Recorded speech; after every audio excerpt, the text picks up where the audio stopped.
quando tudo diz que não.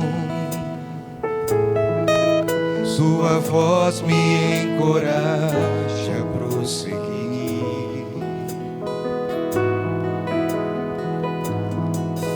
Quando tudo diz que não,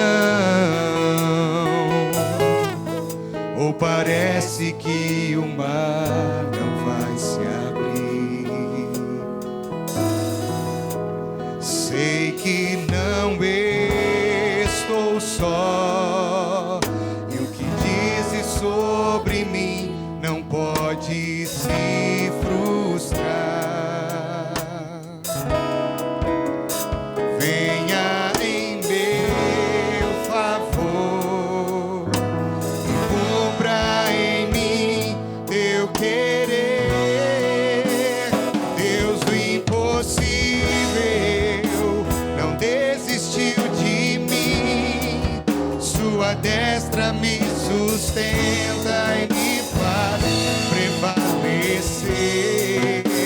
O Deus do impossível não desistiu de mim. Sua destra me sustenta e me faz prevalecer. Deus do impossível. Vamos ficar em pé, vamos cantar juntos. Sei que não estou só, porque o Deus do impossível está conosco. Amém, Jesus. Aleluia, aleluia, aleluia.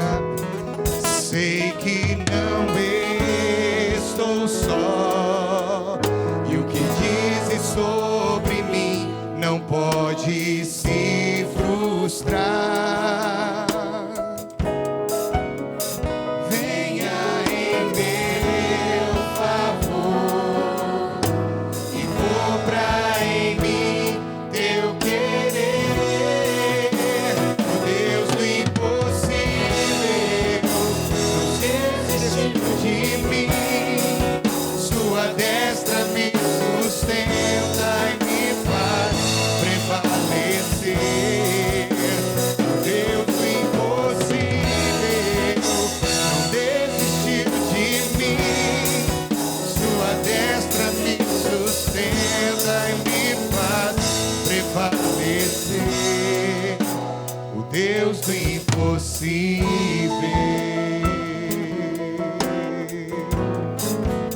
O Deus do impossível.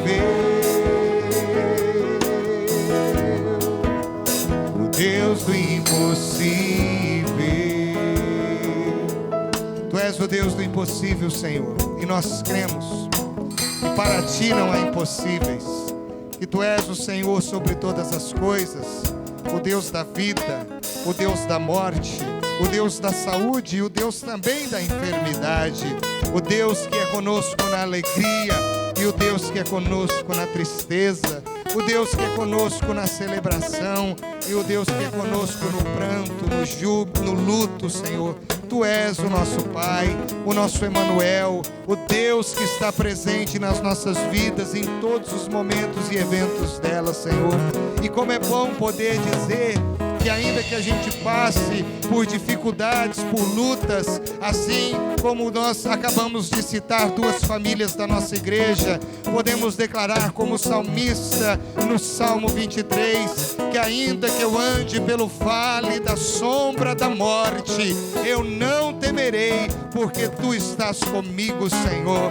Como é bom nós podemos ter esta convicção da tua presença na nossa vida, Senhor, da tua companhia, Senhor, do teu colo, do teu abraço, Senhor. E é este colo, este abraço, esta companhia que eu peço a ti agora junto com os meus irmãos aqui, Senhor, pela vida dos nossos queridos irmãos Magnes e Eunice e Laura. Nós pedimos pela vida, Senhor, da Ana Cláudia e da Júlia e de todos aqueles irmãos que estão enfermos, parentes nossos, sobre a vida, Senhor, da família Novick, Senhor, da Claudinha, que está enlutada pela perda do seu marido, que o Senhor esteja derramando da tua graça sobre a vida deles, Senhor. e que nós possamos ter a ousadia de que ainda na tristeza, ainda, Senhor, no pranto, ainda, Senhor, na dificuldade, ainda que a terra trema, ainda que não haja gado no curral, ainda que o produto da oliveira minta, todavia nós possamos nos alegrar no Deus da nossa salvação e exultar no Deus do impossível, no Deus que tem planos de vida e paz para cada um de nós. Aleluia.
Como vocês sabem, no final do mês de dezembro, eu estive indo para o Haiti junto com alguns irmãos daqui de Maringá e mais outros irmãos de vários lugares do Brasil, 2 americanos, e a gente escolheu o dia de hoje para falar um pouco da nossa viagem. E hoje a gente tem a alegria de ter aqui três queridos visitantes que são haitianos, que são lá do Haiti e que sabiam que nós estávamos hoje falando do nosso projeto. Queria que vocês ficassem em pé, só para a igreja saudar vocês com uma salva de palmas. Que Deus abençoe vocês, batalhadores. Que Deus derrame graça sobre a vida de vocês, em nome de Jesus. Agora vocês podem acender as luzes melhores e aqui a gente vai trabalhando com o telão. Eu quero, de uma forma objetiva, falar um pouco também da minha experiência nesses dias do Haiti, e com isso compartilhar uma palavra com a igreja que está em Lucas, capítulo de número 10, a partir do versículo de número 25. você tiver uma Bíblia aí perto, à mão, por favor. Lucas 10, de 25 em diante. Diz assim: certa ocasião, um perito na lei levantou-se para pôr Jesus à prova e lhe perguntou: Mestre, o que eu preciso fazer para herdar a vida eterna? O que está escrito na lei? Respondeu Jesus. Como você a lê? Ele respondeu: ame o Senhor, o seu Deus, de todo o seu coração, de toda a sua alma, de todas as suas forças e de todo o seu entendimento, e ame o seu próximo como a si mesmo. Disse Jesus: você respondeu corretamente, faça isso e viverá. Mas ele, querendo justificar-se, perguntou a Jesus: e quem é o meu próximo? Em resposta, disse Jesus: um homem descia de Jerusalém para Jericó, quando caiu nas mãos de assaltantes. Estes lhe tiraram as roupas, espancaram-no e se foram, deixando-o quase morto. Aconteceu estar descendo pela mesma estrada um sacerdote. Quando viu o homem, passou pelo outro lado, e assim também um levita. Quando chegou ao lugar e o viu, passou pelo outro lado. Mas um samaritano, estando de viagem, chegou onde se encontrava o homem, e quando o viu, teve piedade dele. Aproximou-se e enfaixou-lhe as feridas, derramando nelas vinho e óleo. Depois colocou-o sobre o seu próprio animal, levou-o para uma hospedaria e cuidou dele. No dia seguinte deu 2 denários ao hospedeiro e lhe disse: cuide dele, quando eu voltar, lhe pagarei todas as despesas que você tiver. Qual destes 3 você acha que foi o próximo do homem que caiu nas mãos dos assaltantes? Aquele que teve de misericórdia, respondeu o perito da lei, e Jesus então lhe disse: vai tu e faça a mesma coisa. Muito bem. Eu já compartilhei nos 2 primeiros domingos deste ano a questão do foco, que foi algo que Deus chamou muito a minha atenção no Haiti, sobre a gente se concentrar no que é essencial na nossa vida cristã. Mas esse texto foi um texto em que Deus ministrou muito ao meu coração naqueles 7 dias de Haiti que nós tivemos, 9 dias fora do Brasil. Que é uma coisa que nós temos muitas vezes não levado tão em consideração, uma ferramenta preciosíssima que nós podemos usar, que é a misericórdia. A misericórdia é uma das atitudes cristãs mais simples, mais elevadas e sublimes que qualquer cristão pode ter. Exercer a misericórdia. A Bíblia diz que o nosso Deus é o Deus da misericórdia. Você está aqui hoje porque Deus teve misericórdia da tua vida e não te consumiu, porque a misericórdia de Deus é a causa de nós não sermos consumidos. Eu e você estamos aqui porque as misericórdias do Senhor se renovaram sobre as nossas vidas, e assim tem sido dia após dia, porque as misericórdias do Senhor se renovam a cada manhã. Misericórdia é Deus não nos dar aquilo que nós merecemos, porque por causa da nossa natureza, por causa do nosso coração, por causa da maldade que está latente na nossa vida, nós merecemos o juízo. Hoje na ceia nós temos uma demonstração de misericórdia. Ao invés de Deus novamente destruir a humanidade, assim como Ele fez lá no dilúvio, Deus mandou o seu Filho por misericórdia para morrer e pagar uma dívida que era minha e sua na cruz do Calvário, para que eu e você saíssemos da condenação eterna para a restauração, esperança e vida eterna. E é por isso que nós temos que nos alegrar no Senhor. Irmãos, lá pensando sobre o Brasil, longe de casa, né? E longe da família, numa cultura muito diferente da nossa, vendo cenas muito diferentes das minhas corriqueiras. Eu fui uma criança muito pobre, eu morei num cortiço, tive uma vida muito difícil, cheguei a comer uma vez por dia, cheguei a ficar mais de um dia sem comer na minha infância, mas eu nunca tinha visto um ambiente como eu vi no Haiti. Um povo sofrido, um povo lutador, um povo batalhador, no meio de um país que eu considerei um grande canteiro de obras. Um país que precisa muito de ajuda, de graça de Deus, mas em meio a todas as dificuldades, o país sem saneamento básico, sem uma energia elétrica consistente, com um sistema de governo totalmente corrupto, e essa corrupção que faz parte do status quo, da maneira de reger o país, afeta o país, e a impressão que se tem é que a pobreza ela é facilitada, a miséria é mantida, para que algumas pessoas continuem se beneficiando de recursos, de doações e de outras pessoas que possam ajudar. Infelizmente, inclusive até alguns haitianos entendem isso e acabam usando da sua miséria, da sua pobreza, assim como nós vemos pessoas que estão aí pedindo por causa das suas necessidades para terem o seu meio de vida.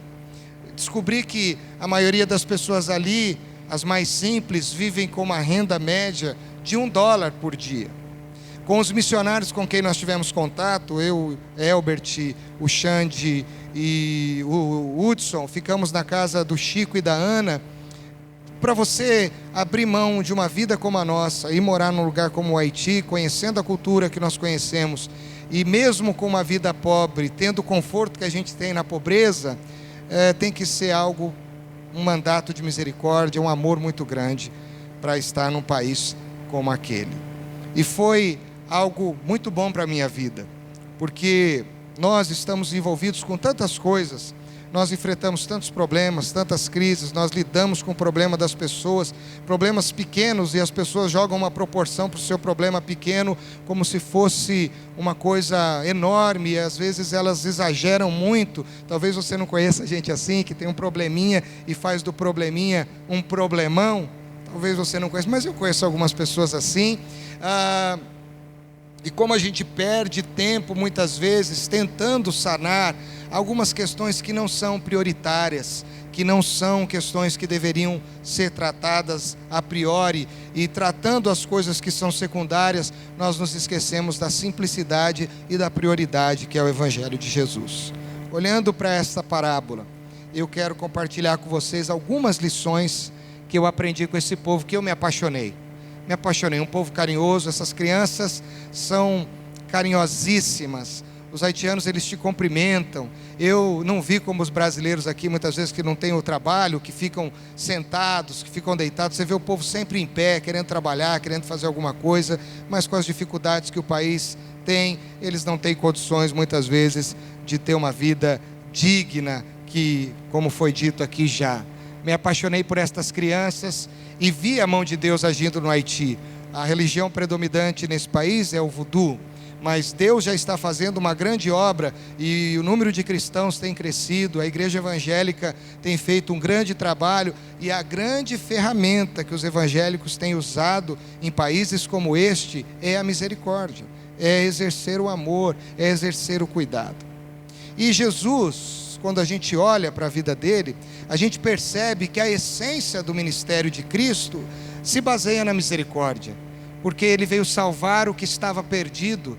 Deus o mandou para os doentes, Deus o mandou para os órfãos, para as viúvas, para aqueles que andavam em trevas e precisavam de uma luz, para aqueles que estavam feridos da alma, para aqueles que estavam presos pelas algemas. Ele disse que o Espírito do Senhor estava sobre ele em Lucas 4, e o Senhor o ungiu para apregoar a libertação, a salvação, a abertura de cadeias aos presos, a curar os enfermos e a apregoar o ano aceitável do Senhor Jesus. E lá no Haiti eu ficava pensando, acordando às vezes 5 horas da manhã, 5:30 já era dia, e a gente trabalhava o dia todo indo nos orfanatos, e eu fiquei perguntando no dia que eu fui, até falei para o Elbert aqui, para o Xande no aeroporto, falei, gente, eu não sei o que eu vou fazer lá. O Elbert é médico, o Xande e o Hudson são artistas, e eles levaram os malabares deles, levaram tudo. Eu falei, tem gente que sabe muita coisa, eu não sei fazer nada lá, eu não sei o que eu vou fazer. E o Elbert falou, desse jeitão carinhoso, a pessoa maravilhosa, diz, pastor, fique tranquilo, que você vai ver o que você vai fazer lá, né? E, irmãos, quando a gente chegou no primeiro orfanato, que foi um orfanato voodoo, aquele que tinha um pilastra no meio ali, dentro de um lugar, não sei se vocês chegaram a ver, de repente a gente vê essa foto depois. A primeira coisa que me chamou a atenção foi aquelas crianças virem correndo para o seu colo. Elas não queriam nada mais do que um colo. Elas queriam um afago. Elas queriam um beijo. Elas queriam relacionamento com você. Crianças que não têm isso porque perderam seus pais, perderam as suas famílias, perderam a sua vida de uma certa forma, porque estão ali num lugar pequeno. Os orfanatos lá são pequenos, em situações subhumanas. E a gente soube pelo Elbert, que esteve em maio, e pela equipe que esteve antes, é que agora em dezembro a situação era muito melhor. Já era difícil, mas antes a situação era complicadíssima. Esse orfanato aí, esse é o lugar onde eles fazem as celebrações deles do voduísmo, né? Então, irmãos, eu comecei a me questionar e dizer assim: a minha fé cristã no Brasil é tão complicada. Às vezes eu me desdobro, eu me redobro, eu sei lá de que se tem outra palavra para dobrar, para querer ajudar alguém, para querer fazer que alguém dê um sorriso, e a pessoa ainda fica sisuda, ainda continua insatisfeita. Você vai atrás de alguém, ou eu mesmo, às vezes estou numa situação triste, as pessoas fazem alguma coisa, eu não me contento com um abraço, eu não me contento com a oração, eu não me contento com um gesto de carinho. Muitas vezes eu quero mais. Quando a minha vontade não é feita, eu fico mal, e assim por diante. E lá eu me esqueci disso e aprendi que você exercer misericórdia te faz ter uma das recompensas que qualquer pessoa pode receber e querer ter: amor, gratidão, ternura. E eu fui muito bem pago nessa viagem, um alto salário, e eu creio que todos os nossos irmãos. Ouvi das equipes que as crianças tinham melhorado de maio para dezembro. Não tem preço. Olha, essa criança aqui estava assim, nesse orfanato as crianças estavam sarnentas e agora elas estão melhores. Como foi bom, como foi maravilhoso.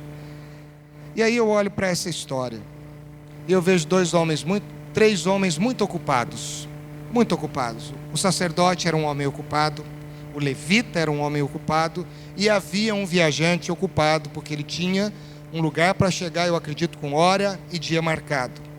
E nós vemos um homem desfavorecido, desgraçado, moído na beira do caminho, precisando de amor e de misericórdia, de alguém com que se importasse com ele.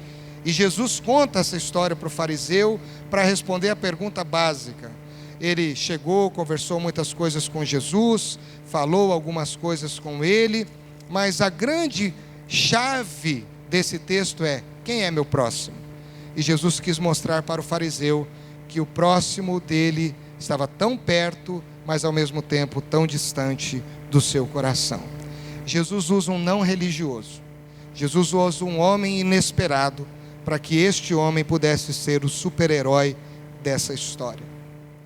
O homem religioso, ou os homens religiosos, estavam tão envolvidos com a sua vida, com os seus compromissos, com as suas questões, que eles não tinham tempo de se preocupar com o outro. Nós muitas vezes pregamos que amamos, falamos que gostamos, mas nós muitas vezes somos muito egoístas. Os nossos compromissos, as nossas demandas, os nossos desejos, eles são suficientemente tão fortes na nossa vida que eles nos impedem de olharmos para quem precisa. Não é você sair dando dinheiro, não é isso que eu estou falando, não é você sair dando comida na rua, embora isso possa acontecer, é você se importar mais com quem precisa de misericórdia, com os brasileiros que têm a mesma sina que um povo como esse tem, que foi o que o Elbert falou aqui. Irmãos, eu aprendi que o mandato de misericórdia, é isso que esta parábola ensina, não pertence ao religioso, não pertence ao crente. O mandato de misericórdia pertence ao ser humano. Deus quer que nós amamos o nosso próximo, não porque a gente é crente, é porque a gente é gente. Deus quer que a gente ame como a nós mesmos. Eu não tenho que fazer um esforço de ajudar o outro, de orar por ele, de dar um abraço, de dar um carinho, de me importar com ele porque eu tenho uma fé cristã, uma fé evangélica, ou porque eu sou crente. É porque eu sou gente. E as pessoas precisam de pessoas que se importem com pessoas. Essa é a primeira lição.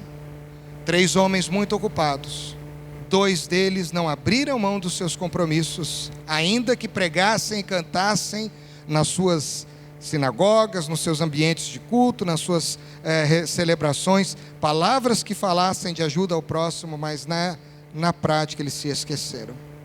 Irmãos, eu penso que o nosso evangelho no Brasil não cresce mais, não em número, porque nós temos aí um número de um evangelho fraco crescendo, desculpe a palavra, de cristãos muito vazios, mas não cresce na sua genuinidade, não cresce na sua essência e na sua consistência, porque nós estamos deixando de exercer um pouco mais de misericórdia, conosco mesmo, com as pessoas que estão mais perto de nós.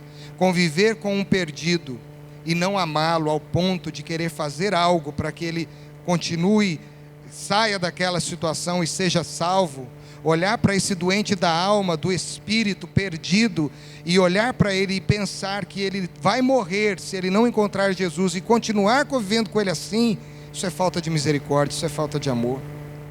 E quantas pessoas estão perdidas próximas de nós, na nossa família, e nós muitas vezes, com os nossos problemas, com as nossas questiúnculas, nós esquecemos. Deus me cobrou muito, que a gente às vezes na igreja fica discutindo tantas coisas, sobre decisões, e eu preciso falar isso, sobre outras coisas, e ao invés, a gente não briga, a gente não faz conferência, a gente não faz mais assembleia, para discutir o quanto de pessoas que nós vamos salvar este ano do inferno, o que nós vamos fazer para ajudar. Nós brigamos como crentes, isso em todas as igrejas, tá certo? Nós fazemos e acontecemos para discutir as nossas vontades e as nossas demandas que não são supridas de acordo com aquilo que a gente queria. Eu nunca vi alguém falar assim: pastor, eu queria convocar a igreja e eu estou aqui primeiramente para essa semana a gente proclamar um jejum para a salvação de 20 famílias este ano em Maringá, na nossa igreja. Não vi. Porque não existe muitas vezes a essência da simplicidade da misericórdia. Não sei se vocês estão me entendendo, eu não estou querendo ofender ninguém de maneira alguma, mas eu estou dizendo que Deus ministrou ao meu coração. O mandato de misericórdia é algo que pertence ao ser humano, e eu tenho que amar o meu próximo não porque eu sou crente, mas porque eu sou gente. Outra coisa que eu acho sensacional nessa história, e também no Haiti a gente pôde aprender, é que o ocupado misericordioso, ele é capaz de discernir as suas prioridades. E muitas vezes as suas ocupações são colocadas de lado para ele poder abençoar aquele que precisa mais do que ele. Aquele homem, quem sabe, ganhou menos dinheiro. Aliás, ele teve prejuízo, porque ele saiu com a quantia de dinheiro no bolso. Talvez, quando ele saiu de casa, irmãos, eu estou conjecturando, tá certo? Ele saiu de casa, falou assim: mulher, está aqui o dinheirinho para a viagem, então isso aqui é o dinheirinho para o pedágio, isso aqui é o dinheirinho para o lanche, isso aqui é o dinheirinho para dar água para a mula, não sei, para o bicho, isso aqui é para a gente e tal, e está tudo contadinho o dinheiro, e eu vou trabalhar, preciso chegar lá, e quando eu voltar, e no meio disso ele precisou abrir mão do seu próprio dinheirinho para cuidar de um homem que precisava. Ele abriu mão do seu azeite, ele abriu mão dos seus recursos, porque ele viu alguém que precisava dele. Aí, meus irmãos, eu lembrei de Atos 4, da multidão dos que creram, era um só coração. E o que eles faziam? Eles não consideravam os seus bens, aquilo que eles podiam se apegar, mas eles, olhando para as necessidades dos outros, o que eles faziam? Eles repartiam, e eles não os consideravam outros um acima do outro. A realidade, irmãos, de cristianismo, muito longe da nossa. Quando um irmão ajuda o outro, o que não recebeu ajuda fica muitas vezes ressentido, e fala isso, fala aquilo. Muitas vezes a gente não é capaz de entender um gesto de generosidade. Quem sabe este homem pode ter sido condenado por outros que passaram, mas você vai parar para ajudar esse cara, você não sabe o nome dele, olha, já passaram algumas pessoas, não fizeram nada, você não vai perder a sua viagem, vai sujar a tua roupa. Ele disse: não, mas eu preciso ajudar esse homem. Irmãos, exercer misericórdia tem um preço. Esse preço se chama abnegação. Se chama abrir mão de algumas coisas. E eu percebo, à medida que os anos passam e que a sociedade que a gente vive ressalta a necessidade do homem de satisfazer as suas necessidades particulares, de que nós estamos abrindo cada vez menos mão dos nossos recursos por causa do outro. Cada vez menos. A gente não abre mão de um telefonema, mas a gente, para dar um telefonema, para ficar na frente da televisão, a gente não abre mão de um tempo, de alguma coisa para estar em oração, para ler a palavra. E como está o nosso cristianismo hoje? Fraco, raso. Então, irmãos, é tempo de olharmos para alguns exemplos de fé simples que Jesus disse que nós precisamos ter. Você pode abrir mão de um tempo seu para ir visitar alguém que você não vê na igreja, ou que você sabe que precisa de um abraço. O que você veio fazer aqui? Eu vim te dar um abraço. Ou você ligar para a pessoa: como você está, fulano? Esses dias eu conversava com uma pessoa e ela disse assim: uma das coisas que mais me magoa, às vezes as pessoas olharem para mim e me cobrarem de coisas que eu deixei de fazer, sem sequer me perguntarem o que aconteceu comigo ou como eu estou. E a gente tem essa facilidade muito grande. Este homem, ele não perguntou nada, este homem apenas ajudou. E aí, queridos, vem a última parte desta história. E aí eu quero contar uma história que me chamou muita atenção aqui, que é, na minha opinião, a Bíblia não conta como essa história acabou, mas eu viajo no meu mundo de Bob. Como acabou essa história? Eu acredito que alguém que recebe tanto amor como este homem recebeu daquele samaritano, que não tinha nome, apenas um samaritano, e este homem que também não tinha nome, ele deve ter sido um homem tão grato, que ele aprendeu a exercer a misericórdia com um samaritano, e ele deve ter reproduzido isso. Isso deve ter marcado a vida dele profundamente, ao ponto dele falar isso por muitas vezes na sua vida.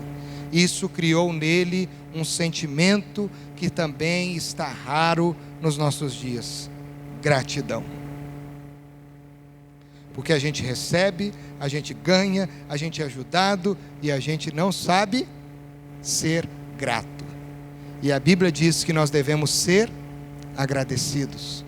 A Bíblia diz no Salmo 37, agrada-te do Senhor, esteja agradado, seria essa expressão, esteja satisfeito na presença do Senhor, não desejando, mas já satisfeito com o que Deus é, e Ele te dará o que deseja o teu coração. Parece uma incoerência: Deus, eu estou satisfeito na tua presença e o Senhor vai me dar o que deseja o meu coração, mas eu estou satisfeito, mas eu sei que você precisa de mais, eu sei que você precisa de mais, e eu vou te dar mais, porque você já encontra plenitude de graça na minha presença. Irmãos, isso parece uma incoerência, mas é exatamente isso que significa este salmo.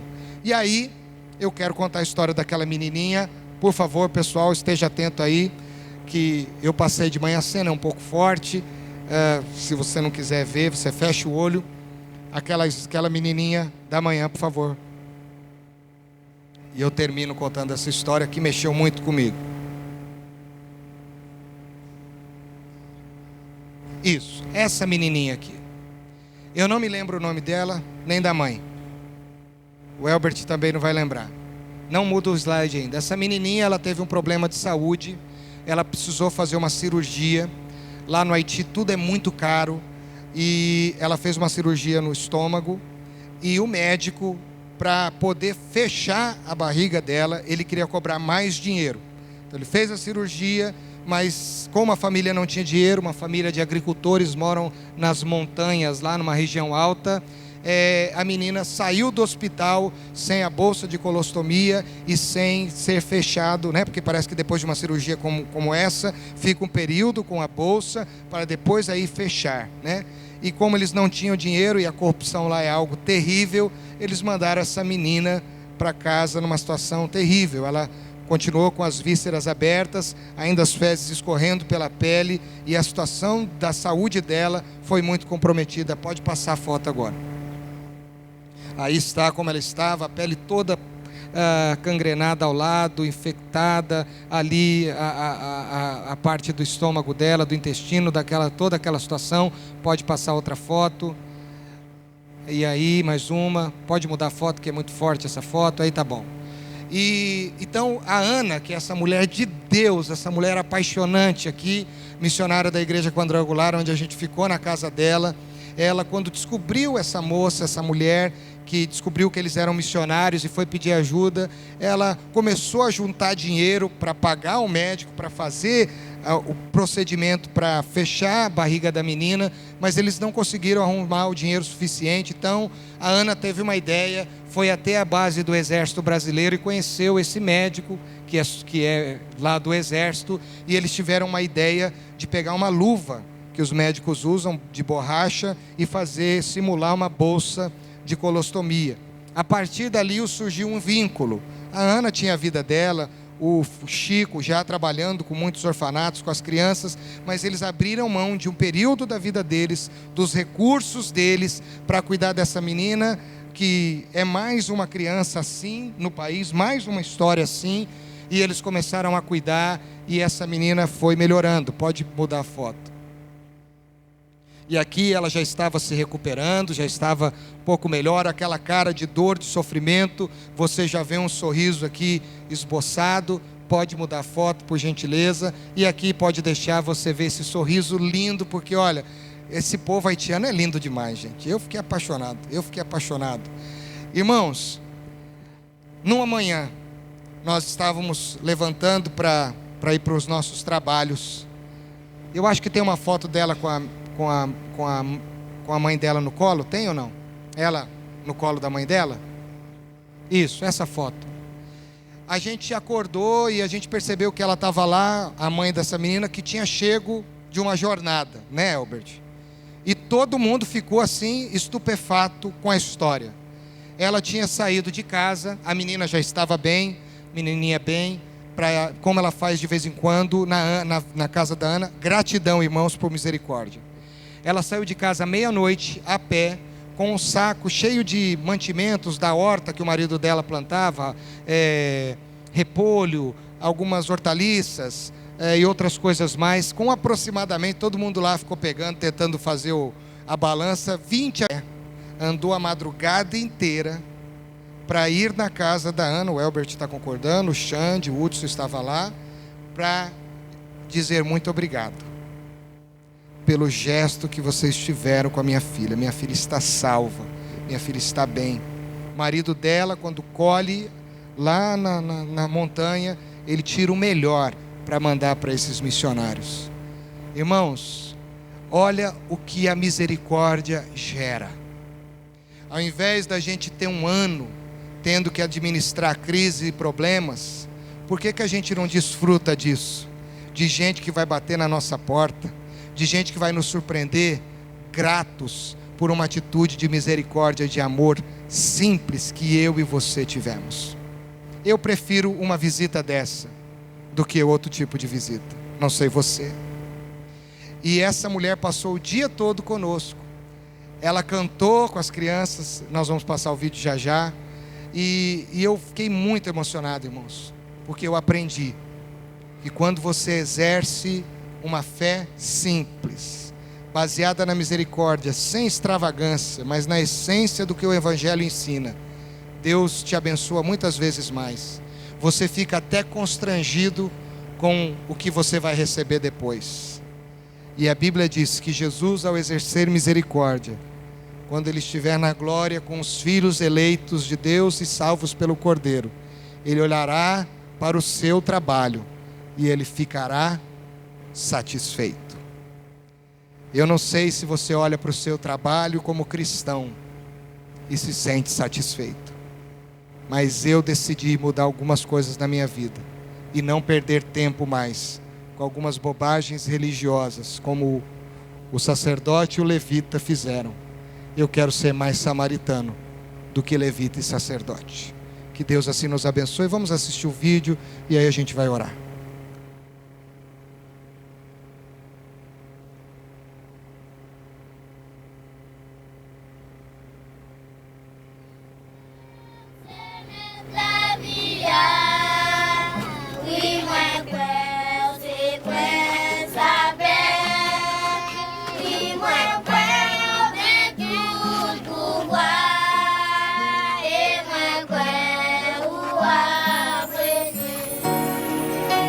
Seigneur, moi crois que tu es mourir. Moi crois que c'est mettre la vie. Moi crois que tu as tout pouvoir. Et moi crois que tu as régné.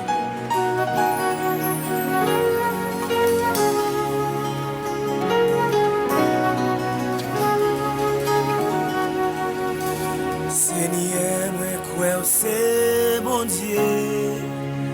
Oui, moi crois ou premier. Moi crois ou t'es mouru. Et moi crois ou ressuscité. Oui, moi crois ou c'est mettre la vie. Oui, moi crois ou c'est prince la paix. Oui, moi crois ou gagne tout pouvoir. Et moi crois ou apprenier. Yeah. Hallelujah. Seigneur, moi crois c'est mon Dieu. Oui, moi crois ou apprenier. Moi crois ou t'es mouru. Et moi crois ou ressuscité. Seigneur, moi crois c'est mon Dieu. Oui, moi crois ou apprenier. Moi crois ou t'es mouru. Et moi crois ou ressuscité. Oui, moi crois c'est mettre la vie. Oui, moi crois c'est prince la paix. Oui, moi crois gagne tout pouvoir. Et moi crois ou apprenier. Oui, moi crois. Oui, moi crois c'est mettre la vie.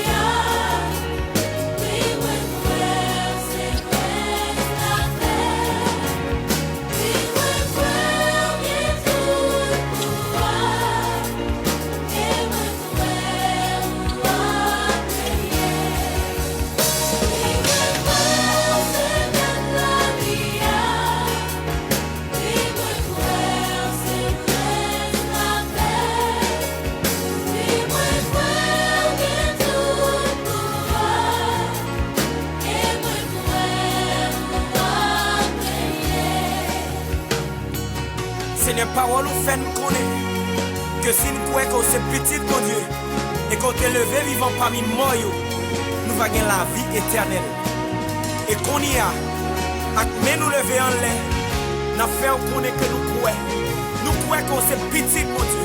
Oh, nous croyons ou apprenier. C'est mettre la vie. Oui, moi crois c'est prince la paix. Oui, moi crois gagne tout Et moi croyons ou apprenier.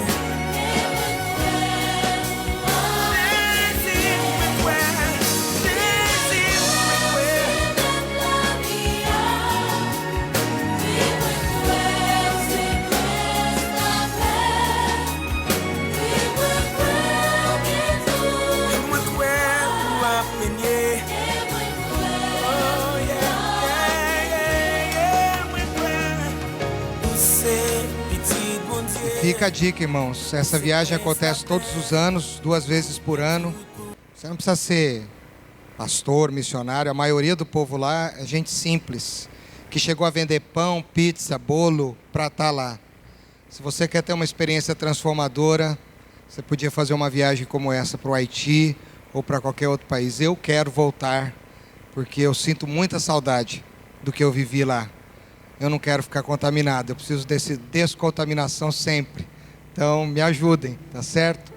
A gente vai orar agora e eu queria que você pudesse, em nome de Jesus, se você é desafiado por Deus a exercer mais misericórdia este ano, a entender um pouco melhor essa parábola, esses gestos tão simples. Se o seu cristianismo está tão complicado e você precisa hoje de uma descomplicação na sua vida, e você hoje quer colocar isso diante de Deus, quem sabe hoje você quer pedir para Deus que até o final do ano você quer ir para o Haiti, eu não sei, ou aqui para Maringá em algum lugar, alguma coisa você quer fazer com os índios lá no Mato Grosso do Sul, eu não sei o que você possa fazer, mas se você se sente desafiado por um toque de Deus, e se essa palavra tocou o seu coração, fique em pé no seu lugar. Nós queremos orar pela tua vida em nome de Jesus. Pode ficar em pé, em nome de Jesus. Amém, Senhor. Vou pedir para o pastor Wesley fazer essa oração.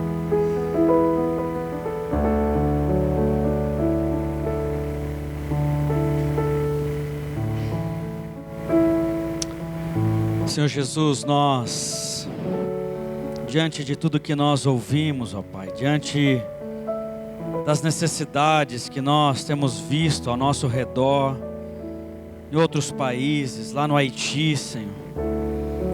Pai, nós como corpo de Cristo, como igreja, confessamos aqui, Senhor, o nosso pecado e a nossa falta de sermos diferença, de praticarmos a justiça do Senhor sobre a vida daqueles que precisam de ajuda, Pai. Nos perdoa, Pai, em primeiro lugar, porque nós não temos cumprido a Tua palavra, porque muitas vezes nós temos visto pessoas passando frio e não temos dado para aquecer. Nós temos visto e nós temos recebido em abundância a comida que muitas vezes aqueles estão clamando, o de que comer. Pai, nos perdoa, Senhor, e nos faça agora, Senhor, renovados na alegria do Espírito Santo, no Teu poder, para que a gente possa se levantar, especialmente, Senhor, nesse ano, com esse propósito, de que nós queremos menos da gente e mais do Senhor na nossa vida, mais da Tua palavra, mais, Senhor, da prática do verdadeiro e simples Evangelho, do humilde Evangelho de servir ao próximo, de dar ao próximo aquilo que nós temos, de amar ao nosso próximo como a nós mesmos, de seguir ao exemplo, Senhor, de Cristo, de dar tempo, de gastar tempo, de colocar os nossos recursos, de colocar a nossa vida, para que um cego possa enxergar, para que um paralítico possa andar, para que um coxo possa sair andando, para que as pessoas que estão doentes emocionalmente, que estão carentes de um abraço, de um cuidado, de uma palavra, nós possamos estar ali presentes, cumprindo o Teu chamado, Senhor, cumprindo o Teu propósito, fazendo, Senhor, a Tua vontade. Por isso, Senhor, abençoa agora, toca no nosso coração, ministre as nossas vidas, nos dê oportunidades hoje à noite, essa semana, nos dê oportunidade para que a gente possa praticar esse Evangelho, para que a gente possa praticar a Tua vontade, para que nós, ó Pai, sejamos usados para cumprir o Teu propósito aqui na terra, para que como igreja nós possamos fazer diferença, para que o sal possa salgar, dar sabor à vida das pessoas que precisam de nós. Pai, que em nome de Jesus, o Senhor agora, Senhor, faça isso nas nossas vidas, faça isso, Senhor, nessa igreja, com os nossos recursos, com o nosso tempo, com a nossa vida, para que possamos assim refletir o Cristo que se entregou, o Cristo que morreu naquela cruz, que agora com essa ceia nós vamos celebrar, nós vamos agora ter a comunhão com o Senhor, nós vamos como igreja lembrar desse momento maravilhoso, e tudo isso é tão bom, Senhor, mas que muitas vezes nós lembramos disso nesse momento, na ceia, junto com os irmãos, no conforto da igreja, do ar-condicionado, do conforto da convivência de tudo o que o Senhor tem nos dado, mas nos ajude a lembrar disso, do Teu preço naquela cruz, Senhor, do Teu sacrifício, para que essas pessoas viessem a conhecer esse Deus maravilhoso que o Senhor é, Pai. Que realmente nós possamos praticar a Tua palavra, e que o Senhor abençoe, para que nós possamos viver esse Evangelho, em nome de Jesus, amém. Senhor, muito obrigado pelo banquete espiritual que o Senhor nos concedeu nessa noite. Nós te pedimos, em nome de Jesus, Espírito Santo, que tudo aquilo que foi ministrado, que foi ensinado, vidas que foram tocadas, ó Deus, que ao sair dessa igreja, o Teu ministrar continue na nossa vida. e que a pressa, que a preocupação, que a ansiedade não seja capaz de arrebatar, de tirar de nós tudo aquilo que foi colocado pela tua boa mão, em nome de Jesus. Nós pedimos também, ó Deus, se alguém veio nesse culto e está passando pelo vale do choro, o vale de Baca, o vale do desespero, que o Senhor nessa semana, ó Deus, faça com que haja um manancial de bênção em nome de Jesus. Nós pedimos, ó Deus, se alguém entrou aqui com vestes de tristeza, que o Senhor tire e coloque vestes de alegria em nome de Jesus. E que o Senhor derrame na família, na casa, no trabalho, no lugar que cada um vai passar, o teu óleo da alegria abundantemente em nome de Jesus. E faça com que teus filhos, ó Deus, essa semana troque a murmuração pela adoração, pelo louvor, pela glória ao teu nome. E que teu povo, ó Deus, seja como um exército a marchar, ó Deus, por cada rua, em cada lugar, em nome de Jesus. E que a gente consiga, Senhor, deixar, ó Deus, o teu perfume da graça, do perdão e da misericórdia. Nós pedimos assim, ó Deus, que sejamos uma liturgia viva para a glória do teu nome. E que, ó Deus, muitos milagres sejam experimentados, ó Deus, na nossa vida. Que teu Espírito Santo, ó Deus, derrame sobre nós, ó Deus, as virtudes que nós necessitamos para vivermos ainda mais no poder do teu Evangelho, em nome de Jesus. Nós carecemos, ó Deus, desse poder, mas queremos, ó Deus, experimentar em cada dia, no nome de Jesus. E que a graça do Senhor Jesus Cristo, o amor eterno de Deus o Pai, o consolo e a comunhão do Divino Espírito Santo seja com você, com cada irmão aqui presente, hoje e sempre. Amém e amém.